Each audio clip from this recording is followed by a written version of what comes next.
बिस्मिल्लाहिर्रहमानिर्रहीम। डिकार लेना।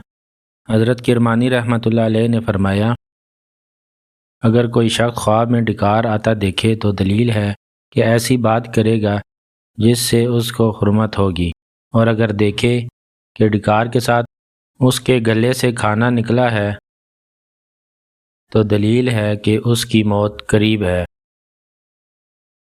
हज़रत मोहम्मद बिन सीरीन रहमतुल्लाह अलैह ने फ़रमाया, अगर ख्वाब में देखे कि डिकार तुर्श आया और बुरा आया है तो दलील है कि ऐसी बात करेगा कि जिससे नुकसान और ख़तरा देखेगा, और अगर डिकार दुएन जैसा देखे तो दलील है कि बेवक्त बात कहेगा कि जिससे लोग उसको मलामत करेंगे